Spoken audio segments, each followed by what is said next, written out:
الشيطان الرجيم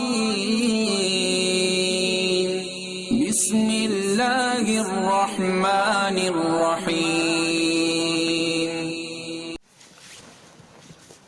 نحمد ونصلي على رسوله الكريم اما بعد فقد قال الله تبارك وتعالى كما ورد في القرآن العظيم اعوذ بالله من الشيطان الرجيم بسم الله الرحمن الرحيم ان الذين آمنوا وعملوا الصالحات وأقاموا الصلاة وآتوا الزكاة لهم أجرهم عند ربهم ولا خوف عليهم ولا هم يحزنون صدق اللہ العظیم۔ محترم دوستو اور بزرگوں، انسان کی کامیابی کے 4 بنیادی اصول ہیں۔ ویسے تو کوئی شخص دنیا میں جب آتا ہے، وہ جس ماحول میں رہتا ہے اور جس ماحول میں اپنی آنکھیں کھولتا ہے تو اس کا اثر وہ قبول کرتا ہے، اور پھر دنیا ہی کو وہ سب کچھ اپنی کامیابی کا مظہر سمجھتا ہے اور کامیابی سمجھتا ہے۔ اسی کی دھن لگی رہتی ہے، اسی کا تصور، اسی کا خیال۔ کوئی شخص کہتا ہے کہ پیسہ اگر زیادہ آ جائے تو میں کامیاب، کوئی کہتا ہے میں ڈاکٹر بن جاؤں تو میں کامیاب۔ لیکن قرآن کریم جن کامیابی کا ذکر بیان فرماتا ہے وہ دراصل اللہ تعالیٰ نے اس آیت کریمہ میں بیان فرمائے۔ سب سے پہلے چیز ہے ان الذین آمنوا وعملوا الصالحات۔ جو لوگ ایمان لے آئے اور نیک عمل کریں، وَأَقَامُوا الصَّلَاةَ وَآتَوُا الزَّكَاةَ، اور نماز قائم کریں اور زکوٰۃ دیں، لَهُمْ أَجْرُهُمْ عِنْدَ رَبِّهِمْ، تو ان کا اجر بے شک ان کے رب کے پاس ہے، وَلَا خَوْفٌ عَلَيْهِمْ وَلَا هُمْ يَحْزَنُونَ، اور ان کے لیے کسی خوف اور رنج کا موقع نہیں، اس لیے کہ وہ جو ان تمام اوصاف سے متصف ہوں گے، جن کا ایمان اللہ پر مضبوط ہوگا، جس کو قرآن کریم میں یہ بھی فرمایا گیا ان الذین قالوا ربنا اللہ ثم استقاموا، بے شک وہ لوگ جو کہتے ہیں ہمارا رب اللہ ہے اور پھر اس کے اوپر ڈٹے اور جمے رہتے ہیں، تو یہ ایسے لوگ ہیں تتنزل علیہم الملائکۃ، کہ ان کے اوپر ملائکہ کا نزول ہوتا ہے۔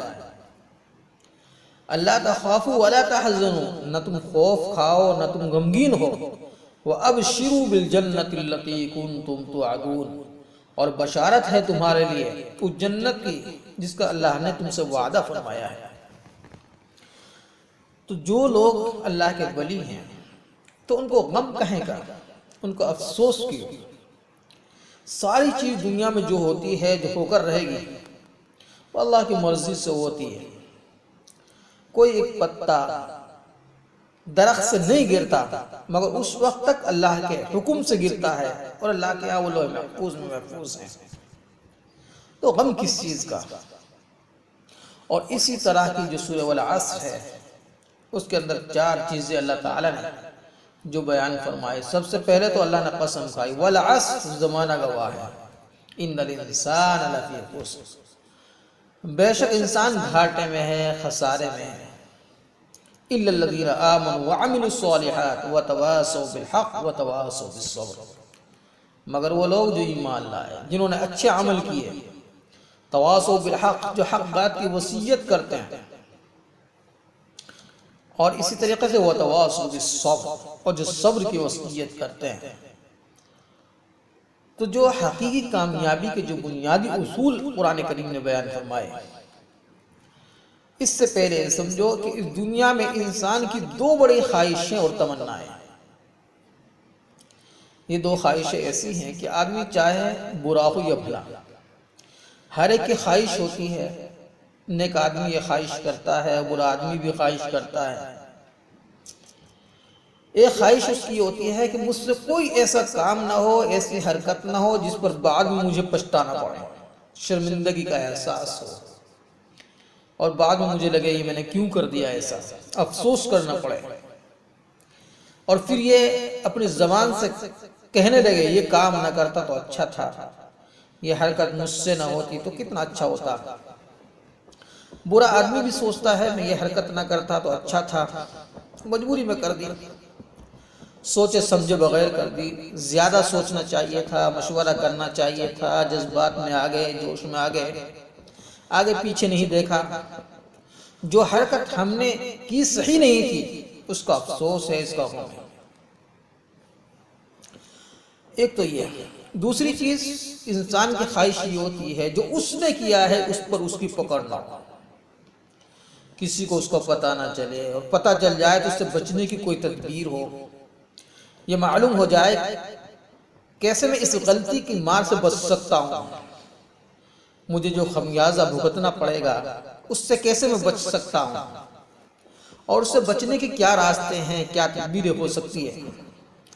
ایک تو یہ ہے کہ میں اس سے بچ جاؤں، پھر میرا یہ اعتبار بھی قائم رہے، میری عزت بھی رہے، سوسائٹی میں لوگ محسوس کریں کہ صاحب نیک آدمی ہے، اچھے آدمی ہیں۔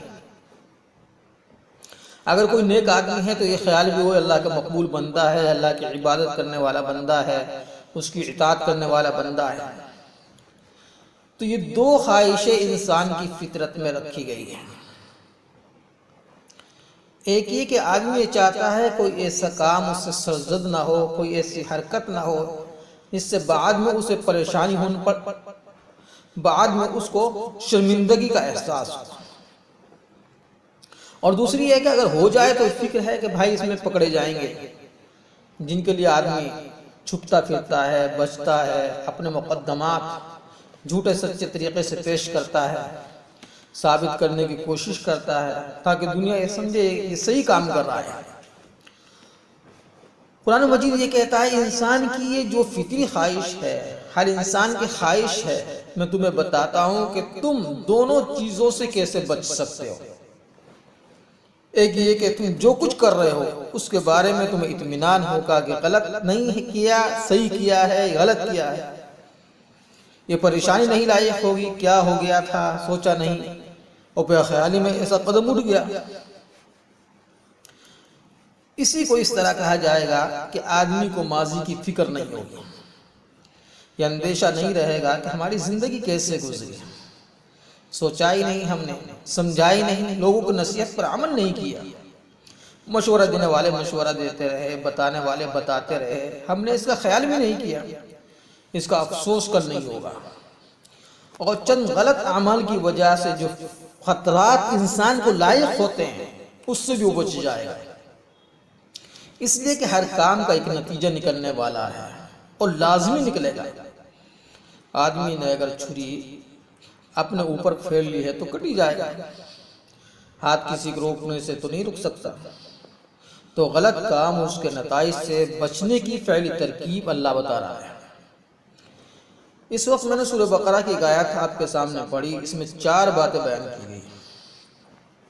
4 باتیں اختیار کرو گے تو نہ کوئی خوف ہے اور نہ کوئی اندیشہ ہے، نہ کوئی غم ہے، اور اس اجر بھی اللہ کے ہاں باقی ہے۔ تمہاری زندگی میں جو کچھ ہوگا اس کا ثواب بھی اللہ تعالیٰ لکھ رہا ہے اور موجود بھی ہے۔ وہ 4 چیزیں کیا ہے؟ پہلی چیز ہے ایمان لاؤ اللہ پر، اور دوسری چیز ہے وَعَمِلُوا الصَّالِحَاتِ کہ اس کے مطابق زندگی گزارو، اچھے عمل کرو، اور تیسری چیز ہے نماز کو پکڑے رہو، اور چوتھی چیز یہ ہے اللہ کے راستے میں خرچ کرو۔ ایسے لوگوں کے بارے میں اللہ نے فرمایا لَهُمْ أَجْرُهُمْ عِنْدَ رَبِّهِمْ، ان کا اجر و ثواب ان کے رب کے پاس محفوظ ہے۔ کوئی گھبرانے کی بات نہیں، جمع ہو رہا ہے، ایسا بینک میں جمع ہو رہا ہے جس کو ڈوبنے کا کوئی خطرہ نہیں، اور اس طرح جمع ہو رہا ہے جو بڑھتا جا رہا ہے۔ کہا جا رہا ہے ان 4 باتوں پر جو تم عمل کرو گے اس کا اجر و ثواب محفوظ ہو رہا ہے۔ کس کے پاس محفوظ ہو رہا ہے؟ کسی بے رحم سرمایہ دار کے پاس نہیں، کسی ڈوب جانے والے بینک کے پاس نہیں، تمہارے رب کے پاس موجود ہے۔ جو لوگ یہ کام اختیار کریں گے ان کے رب کے پاس، ان کے پالنے والے کے پاس جس نے تمہیں پالا پوسا ہے، بڑا کیا ہے، اور تمہیں پیدا ہونے کے بعد سے لے کر بچپن تک کی زندگی میں تمہارا خیال رکھا، تمہیں جوانی تک پہنچایا، جوانی سے بڑھاپے تک پہنچایا، پھر جتنی مہلت حیات دی اتنی مہلت حیات دی، اور تمہاری تمام ضرورتیں پوری کی۔ ایسا رحیم و کریم آقا پروردگار عالم کے پاس تمہاری چیزیں جمع ہو رہی ہیں۔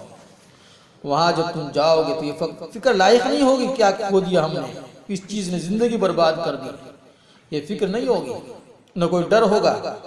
آدمی سوچتا ہے کہ صاحب میں نے یہ کیا ہے، کیا پولیس آئے گی گرفتار کر لے گی، حکومت کو علم ہوگا پکڑ لیے جائیں گے، خطرے سے محفوظ زندگی ملے گی۔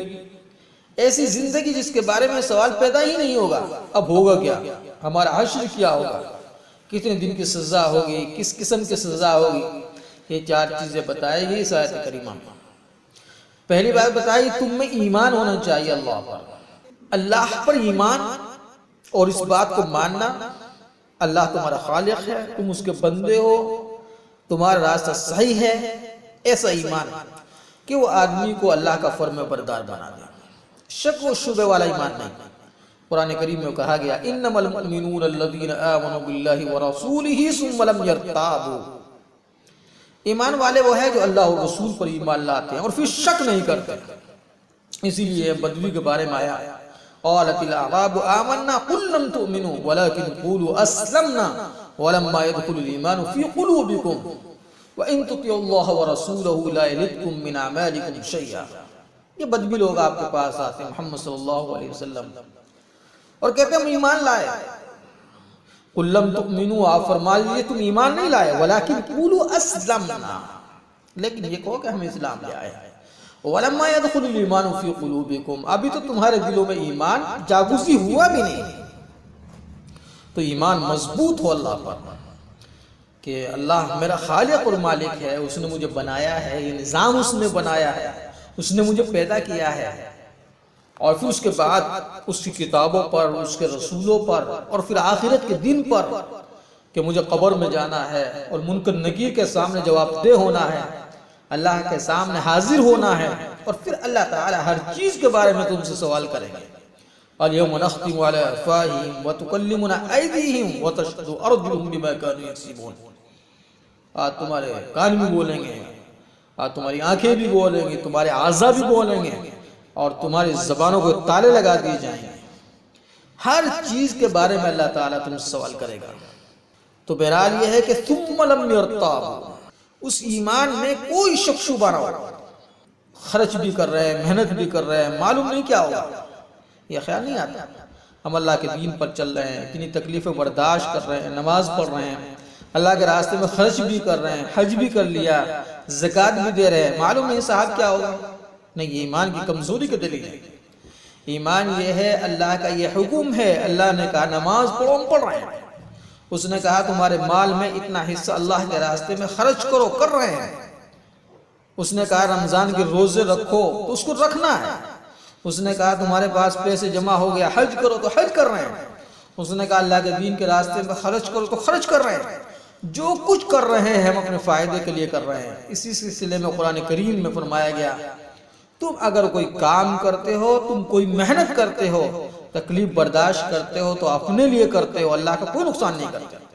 وَمَنْ جَاهَدَ فَإِنَّمَا يُجَاهِدُ لِنَفْسِهِ إِنَّ اللَّهَ لَغَنِيٌّ عَنِ الْعَالَمِينَ، جو اللہ کے راستے میں جد و جہد کرتا ہے، کوشش کرتا ہے، محنت کرتا ہے، اپنے فائدے کے لیے کرتا ہے، سارے جہاں سے بے نیاز ہے خدا، سارے مل کر انسان اللہ کی عبادت کریں تو اس کی کبریائی میں، اس کی بادشاہت میں، اس کی حکومت میں کوئی ذرا سی بڑھوتری نہیں ہوگی۔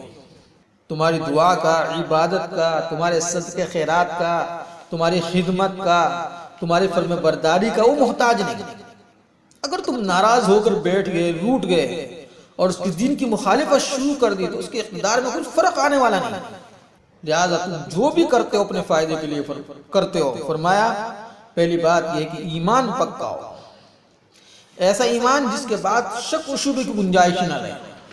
ایک مرتبہ نبی اکرم صلی اللہ تعالی علیہ وسلم نے فرمایا اس شخص کو ایمان کی لذت ملے گی جسے ایمان لانے کے بعد ایمان کو چھوڑ دینا ایسا ہی ناپسند ہو جیسا کہ کسی کو آگ سے نکالنے کے بعد پھر اس میں جانا ناپسند ہو۔ وَمَنْ كَرِهَ أَنْ يَعُودَ فِي الْكُفْرِ بَعْدَ أَنْ قَضَى اللَّهُ مِنْهَا وَمَا يَكْرَهُ أَنْ يَعُودَ فِيهَا، وہ شخص ایمان کی مٹھاس پالے گا جس کی چاشنی اسے ملے گی، جو اسی طرح ایمان کے بعد ایمان کو چھوڑنا ناپسند کرے جیسے اسے آگ سے نکال دیا گیا ہو اور پھر وہ آگ میں جانا ناپسند کرتا ہو۔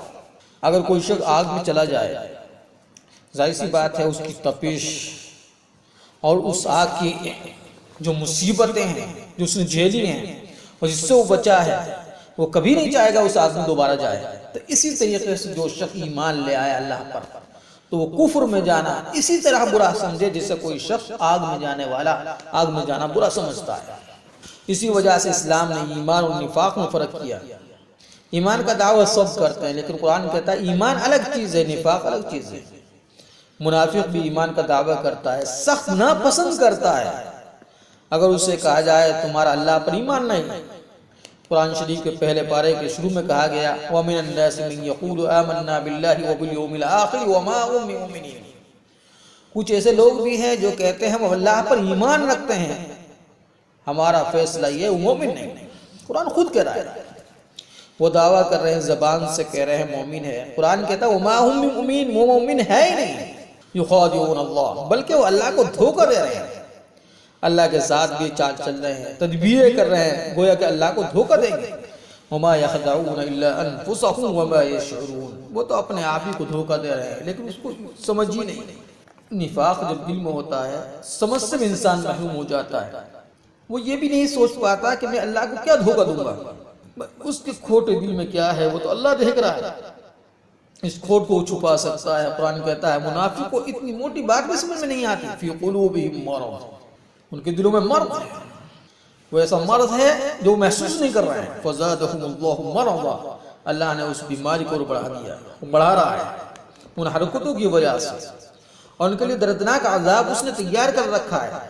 تو پہلی یہ بات بتائی گئی ایمان ہو اللہ پر، ایسا ایمان کہ اس کے بعد انسان اس سے ہٹنے کی کوشش نہ کرے۔ دوسری بات یہ بتلائی گئی وَعَمِلُوا الصَّالِحَاتِ، اس ایمان کے مطابق تمہاری زندگی گزرے، ایمان اور عمل صالح ایسا ہو۔ قرآن شریف کے مطالعے سے معلوم ہوتا ہے یہ دو دولتیں جس کو مل گئی، ایمان اور عمل صالح، یہ دو انعامات جس اللہ نے دے دیے، ایمان اور عمل صالح، سمجھئے ساری دنیا آخرت کی ساری بھلائی اس کے حصے میں آ گئی۔ یہ نہیں کہ اسے دنیا میں بھی عزت ملے گی اور کوئی قوم ایمان اور عمل صالح سے آراستہ ہو جائے۔ قرآن کہتا ہے دنیا پر حکومت کرے گی، اقتدار اس کا ہوگا، اس کے سامنے پھر کسی کا اختیار نہیں چل سکتا، اللہ تعالیٰ اقتدار کے مقام پر پہنچا دے گا۔ ساری دنیا اس شخص سے محبت کرے گی، اس سے نفرت کرنے والے لوگ کم ہوں گے۔ قرآن نے کہا ہے دوسری چیز یہ ہے کہ اس ایمان کے مطابق تمہاری زندگی گزرے گی، جیسے وہ عمل صالح کہتا ہے، صاف ستھرا اور پاکیزہ عمل۔ اس ایمان کے بعد جو عمل وجود میں آتا ہے وہ صاف ستھرا عمل ہوتا ہے۔ کہا گیا جو لوگ ایمان لائے، جنہوں نے عمل صالح اختیار کیے، اور جگہ جگہ بتا رہا ہے ایسے لوگوں سے اللہ تعالیٰ محبت کرتا ہے اور انسان میں محبت کرتے ہیں اور دنیا میں بھی عزیز ہو جاتا ہے۔ کسی نیک آدمی کو تکلیف پہنچے تو یہ دیکھ کر دوسرے کا بھی دل دکھتا ہے، کوڑتا ہے۔ آدمی کہتا ہے کسی آدمی کو تم پریشان کر رہے ہو، ارے کمبخت کس کو دھوکہ دیا تم نے؟ دنیا میں کوئی دھوکہ دینے والا نہیں ملا تھا جسے تم دھوکہ دیتے، یہ غریب آدمی اس کو دھوکہ دیا، ایسا اللہ والے کو دھوکہ دے دیا، اس پر تم نے ہاتھ اٹھا دیا، کہیں اس کی آہ تمہارے اوپر نہ لگ جائے۔ ان الذین آمنوا وعملوا الصالحات سیجعل لهم الرحمن ودا، جو لوگ ایمان لائے اچھے کام کریں اللہ تعالیٰ ان کی محبت رکھ دے گا دنیا میں۔ حدیث میں آتا ہے اللہ کسی بندے سے محبت کرتا ہے تو اپنے قریب کے فرشتوں سے کہتا ہے میں اس بندے سے محبت کرتا ہوں، تم بھی کرو۔ پھر قریب والے آسمان والے فرشتے کہتے ہیں اللہ محبت کر رہا ہے اس بندے سے، ہم بھی کر رہے ہیں اور تم بھی کرو۔ اور یہ محبت ساتوں آسمانوں سے لے کر زمین پر آ جاتی ہے اور جنوں اور انسانوں کے دلوں میں بھی رکھ دی جاتی ہے۔ تو آپ صلی اللہ علیہ وسلم نے فرمایا جب انسان اس طرح ہوتا ہے دنیا کا ہر انسان اس سے محبت کرنے والا ہو جاتا ہے اور دشمن بھی محبت کرتا ہے۔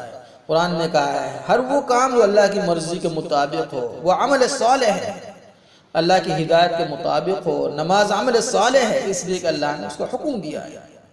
ہمارے ایمان کا تقاضا یہ ہے اللہ نے جو حکم دیا ہے وہ ہماری بھلائی کے لیے دیا ہے. تو ایمان اور عمل صالح ہے. یہ نماز عمل صالح ہے. آپ روزہ رکھتے ہیں یہ عمل صالح ہے. زکوٰۃ دیتے ہیں یہ عمل صالح ہے. حج کیا ہے آپ نے تو یہ عمل صالح ہے. آپ غلط کام نہیں کرتے یہ عمل صالح ہے. دھوکہ دینے کے مواقع تھے آپ نے ہاتھ روک لیا یہ عمل صالح ہے. کسی پر ظلم و زیادتی کے لیے آپ ہاتھ اٹھا سکتے تھے ہاتھ نہیں اٹھائے یہ عمل صالح ہے. جھوٹ بول کر اپنی روزی روٹی میں اضافہ کر سکتے تھے جھوٹ سے احتراز کیا یہ عمل صالح ہے. ماں باپ کا حق ادا کیا یہ عمل صالح ہے. بیوی بچوں کا حق ادا کیا یہ بھی عمل صالح ہے. ان کی تربیت کا خیال کیا ان کو بگڑنے نہیں دیا یہ بھی عمل صالح ہے. یہ آپ کی دکان اللہ کے احکام کے مطابق چل رہی ہے تو پورا کاروبار عمل صالح ہے. آپ کا اقتدار گھر والوں پر عزیز و اقارب پر اپنے بعض قریبی دوستوں پر ان کو آپ کی نصیحت کر رہے ہیں دین کا پابند بنا رہے ہیں یہ بھی عمل صالح ہے.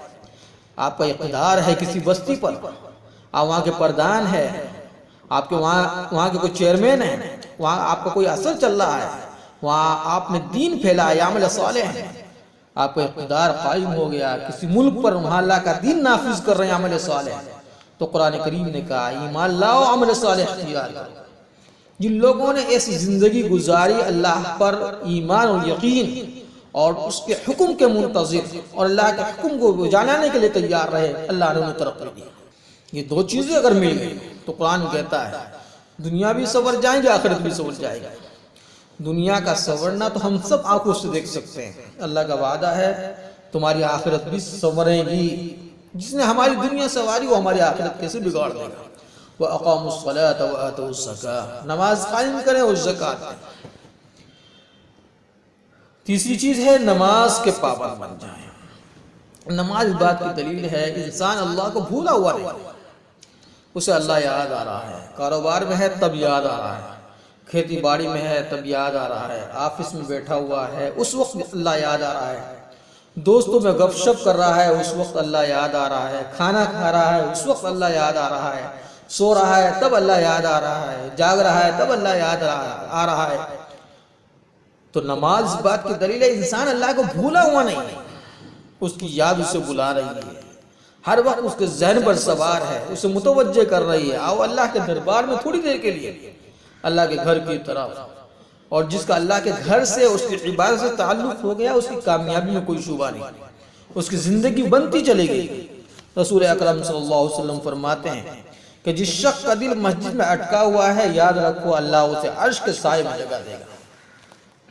آج جن کے ہاتھوں مسجدیں ہی ویران ہیں خدا کا گھر ویران ہے تو آپ کا گھر کیسے آباد ہو جائے گا آپ کی دنیا کیسے آباد ہو جائے گی آپ دنیا کے کیسے سربراہ ہو جائیں گے. قرآن نے کہا ہے اللہ کے بندوں کو ہم اقتدار دیں گے جو نماز قائم کریں گے. الذین ان مکناہم فی الارض واقاموا الصلاة وآتوا الزکاة وامروا بالمعروف ونہوا عن المنکر وللہ عاقبۃ الامور. یہ وہ لوگ ہیں جنہیں اگر ہم زمین میں اقتدار بخشیں حکومت بخشیں تو وہ نماز قائم کریں گے اور زکوٰۃ دیں گے اور نیکی کا حکم دیں گے اور برائی سے منع کریں گے اور تمام معاملات کا انجام کار اللہ ہی کے ہاتھ میں ہے. تو عز من تشاء وتذل من تشاء کہ فرمایا قل اللہم مالک الملک تؤتی الملک من تشاء وتنزع الملک من تشاء. اے محمد صلی اللہ علیہ وسلم آپ فرما دیجئے اللہ تعالیٰ جس کو چاہتے ہیں حکومت دیتے ہیں اللہ جس کو چاہتے ہیں حکومت چھین لیتے ہیں. تو اللہ اقتدار ان لوگوں کو دیں گے جو اللہ کے فرم بردار ہیں. اگر ہم انہیں اقتدار دیں تو وہ نماز قائم کرنے والے زکوٰۃ دینے والے ہوں گے نیکی کے پھیلانے والے ہوں گے برائی کو مٹانے والے ہوں گے. اور چوتھی چیز یہ بیان فرمائی وَآتُوا الزَّكَاةَ اور زکوٰۃ دیں گے. یہ اپنا مال اللہ کے راستے میں خرچ کرتے ہیں. قرآن زکوٰۃ کو ایک اصطلاح کے طور پر اسے استعمال کرتا ہے اور مال خرچ کرنے کے لیے بھی زکوٰۃ کا لفظ استعمال کرتا ہے. زکوٰۃ کے معنی ہی ہیں بڑھنا نشونما پانا ہے اس لیے کہ اس سے مال بڑھتا ہے گھٹتا نہیں. جو لوگ زکوٰۃ دیتے ہیں اللہ تعالیٰ ان کے مال کو اور زیادہ بڑھاتا ہے. اللہ نے انسان کو جو مال دیا ہے تو اس کا خرچ کرنا بھی ہر مسلمان کے اوپر ذمہ داری ہے کہ جتنا مال اس کے پاس ہے کہ وہ اس مال میں سے جو نصاب کو پہنچ چکا ہے تو وہ راہ خدا میں خرچ کریں، غریبوں کو، مسکین کو اور یتیموں کو، اس لیے کہ یہ مال جو ہے اللہ کی طرف سے ہے، اور اس مال کے اندر ان لوگوں کا بھی تمہارے اوپر حق ہے، بلکہ صدقہ بھی حضور اکرم صلی اللہ علیہ وسلم نے ارشاد فرمایا غریبوں کا حق ہے، ان کو دو۔ اسی لیے قرآن کریم میں جہاں آیت بر جو سورہ بقرہ کی 170ویں آیت ہے، جہاں پر نیکی کے تصور کے سلسلے میں قرآن نے الگ الگ صفت بیان فرمائی، ایمان ہے اور یوم آخرت پر یقین ہے، فرشتوں پر ایمان لانا ہے، وہاں الگ الگ مصرف بیان کیے گئے۔ وَآتَ الْمَالَ عَلَى حُبِّهِ ذَوِي الْقُرْبَى، ایک یہ ہے کہ وہ مال کو خرچ کرے اپنے رشتہ داروں کو، ذوی القربا کو، فقراء کو اور مساکین کو، اور پھر الگ سے بیان کیا گیا وَأَقَامُوا الصَّلَاةَ وَآتَى الزَّكَاةَ، وہ نماز بھی قائم کرے اور زکوٰۃ بھی ادا کرے۔ لہٰذا اگر کوئی شخص جو مال اللہ نے اس کو دیا ہے، جس طرح سے اس کے اوپر فرض یہ ہے کہ وہ زکوٰۃ ادا کرے، اسی طریقے سے اللہ نے یہ بھی اس کے اوپر فرض قرار دیا ہے کہ وہ صدقے کے علاوہ، زکوٰۃ کے علاوہ بھی اپنے مال میں سے لوگوں کو خرچ کرے۔ اس لیے کہ حدیث میں حضور اکرم صلی اللہ علیہ وسلم نے فرمایا إِنَّ فِي الْمَالِ لَحَقٌّ سِوَى الزَّكَاةِ، دیکھو تمہارے مال میں زکوٰۃ کے علاوہ بھی غریبوں کا حق ہے۔ اور پھر حضور اکرم صلی اللہ علیہ وسلم نے یہی سورہ بقرہ کی آیت تلاوت فرمائی کہ اس کے اندر اللہ تعالیٰ نے جہاں مال کے خرچ کرنے کو الگ بیان فرمایا اور اسی اعتبار سے زکوٰۃ کو الگ بیان فرمایا۔ اس کا مطلب یہ ہے کہ زکوٰۃ کے ساتھ ساتھ مال کو غربا میں اور بھی زیادہ خرچ کرنا گویا کہ یہ انسان کی پاکیزگی کا سبب ہے۔ اور رسول اکرم صلی اللہ علیہ وسلم فرماتے ہیں کبھی ایسا نہیں ہوا کہ آدمی نے خرچ کیا اور مال کم ہو گیا، آ رہا ہے تو سمجھو کہ آ ہی رہا ہے، جب جانے لگا تو تم پکڑ نہیں سکتے، اچک جائے گا، اس طرح نکل جائے گا، ہاتھ سے کہیں پتہ بھی نہیں چلے گا۔ تو کیسی بڑی گھمنڈ میں رہتا ہے انسان کہ اگر اس کے پاس تھوڑا بیضہ آ جاتا ہے، مال آ جاتا ہے، تو وہ اپنے آپ کو زمین اور آسمان کا بادشاہ تصور کرنے لگتا ہے۔ لیکن قرآن کریم میں حکم یہ ہے کہ اللہ کے راستے میں خرچ کرو۔ زکوٰۃ وہ 2.5% مال کا حصہ جو اللہ نے تمہارے اوپر خرچ کرنا ضروری قرار دیا ہے، اس کو راہ خدا میں خرچ کرو۔ بلکہ قرآن کریم میں تو فرمایا گیا من ذا الذی یقرض اللہ قرضا حسنا، جو شخص بھی اللہ کے راستے میں خرچ کرتا ہے اس کو اللہ تعالیٰ قرض حسنہ سے تعبیر فرماتا ہے۔ تم مال کسی شخص کے اوپر اس کی ضروریات کے لیے خرچ کر رہے ہو، دراصل یہ ایسا ہے جیسا تم اللہ تعالیٰ کو قرض دے رہے ہو۔ اور قرض جب کسی انسان کو دیا جاتا ہے اور قرض حسنہ، تو وہ اس کا احسان اتارتا ہے، اس میں بڑھوتری کرتا ہے، اس کا احسان مانتا ہے۔ اسی طریقے سے جو اللہ کی راہ میں خرچ کرتے ہیں، اللہ تعالیٰ ان کو کہتا ہے کہ یہ قرض حسنہ ہے جو مجھ پر ہے، میں ان کو دوں گا۔ اسی لیے اللہ کے راستے میں زیادہ سے زیادہ خرچ کیے جائے۔ تو فرمایا جو لوگ اللہ سے اس طرح تعلق رکھیں گے کہ مال اور زکوٰۃ ان کی زندگی کی علامت بن جائے گی، پہچان لیے جائیں گے نمازی ہے، یا اللہ کے راہ میں خرچ کرنے والا ہے، یا اللہ کے راستے میں خرچ کرنے والے ہیں، یہ اس کے بندے ہیں، یہ علامت ہو جائے گی، یہ نشان ہو جائے گا، اسی سے پہچانے جائیں گے قیامت کے دن۔ لہم اجرہم عند ربہم، ان کا اجر و ثواب تو ان کے رب کے پاس ہے۔ کہا گیا ان کا اجر و ثواب تو ان کے رب کے پاس ہے ہی، لیکن یہ ہے کہ اللہ کے ہاں جو بڑا اجر جو اس کو دیا جائے گا جس کا وہ تصور نہیں کر سکتا۔ اگر کسی نے اپنی دنیا لٹا دی اللہ کے راستے میں تو دنیا اس کے بدلے میں اسے کیا دے گی؟ کچھ نہیں دے سکتی۔ تو کہا گیا اس کا اجر ان کے رب کے پاس محفوظ ہے۔ وَلَا خَوْفٌ عَلَيْهِمْ وَلَا هُمْ يَحْزَنُونَ، نہ مستقبل کا کوئی اندیشہ ہے انہیں، نہ ماضی پر کوئی افسوس ہوگا۔ جس طرح سے وہ لوگ جو جہنم میں جائیں گے اور وہ دیکھ لیں گے، اپنی آنکھوں سے مشاہدہ کر لیں گے وہ جہنم میں جا رہے ہیں، حسرات علیہم وما ہم بخارجین من النار، اس وقت انسان شرمندگی کا احساس کرے گا، اسے ندامت ہوگی اور کہے گا کہ اب تو وہ جہنم میں جانے والا ہے۔ اور فرمایا گیا کہ اس وقت وہ تمنا کرے گا کاش ایک اور موقع اسے مل جائے تاکہ وہ دنیا میں جا کر اعمال صالحہ اختیار کرے، اللہ کی خوشنودی کو وہ حاصل کریں، انبیاء علیہ السلام کی باتوں کی وہ تصدیق کریں۔ لیکن اس وقت اللہ فرمائیں گے کہ اگر تمہیں لوٹا بھی دیا جائے لِمَانُوا عَنْهُ وَإِنَّهُمْ لَكَذِّبُونَ، تم دوبارہ جا کر بھی ایسے کرو گے اس لیے کہ تم جھوٹے ہو۔ عالم ارواح میں اللہ تعالیٰ نے تم سے عہد لیا ہے اور تم سے عہد کر چکا تھا۔ وَإِذْ أَخَذَ اللَّهُ مِيثَاقَ الَّذِينَ أُوتُوا الْكِتَابَ لَتُبَيِّنُنَّهُ لِلنَّاسِ وَلَا تَكْتُمُونَهُ، اہل کتاب سے بھی اللہ نے عہد لیا۔ عالم ارواح میں بھی تمام روحوں کو اکٹھا کر کے اور ان سے پوچھا تھا، اے جن اور انسان کی جماعت، یہ بتلاؤ کیا میں تمہارا رب نہیں ہوں؟ سب نے کہا تھا کیوں نہیں، آپ ہمارے رب ہیں، ہم اس بات کی گواہی دیتے ہیں۔ تو اس اعتبار سے اگر تمہیں لوٹا بھی دیا جائے تو پھر تم ایسا ہی کام کرو گے، تو کام وہ کرو جس کے اندر نہ خوف ہو نہ تم غمگین ہو۔ جب اللہ کے ہاں جاؤ تو یہ جب اتنے اعمال لے کر جائیں گے تو اللہ تعالیٰ تمہیں جنت سے نوازیں گے، وَرِضْوَانٌ مِّنَ اللَّهِ اکبر، اور اللہ کی جو خوشنودی ہوگی وہ بڑی زبردست ہوگی۔ اس طرح اس آیت میں بتایا گیا کہ انسان کی کامیابی کی بنیاد کیا ہے، کیسے انسان ہے جو ہر غم سے ہر فکر سے پاک ہوتے ہیں اور اس احساس کے ساتھ زندگی گزارتے ہیں کہ اللہ تعالیٰ کے احکام کی پابندی کر رہے ہیں، ان کی زندگی صحیح رخ پر جا رہی ہے، اللہ نے چاہا تو اس کے اجر و ثواب سے انہیں محروم نہیں کیا جائے گا۔ اللہ تعالیٰ سے دعا ہے جو بات عرض کی گئی اللہ تعالیٰ اس پر عمل کرنے کی توفیق عطا فرمائے۔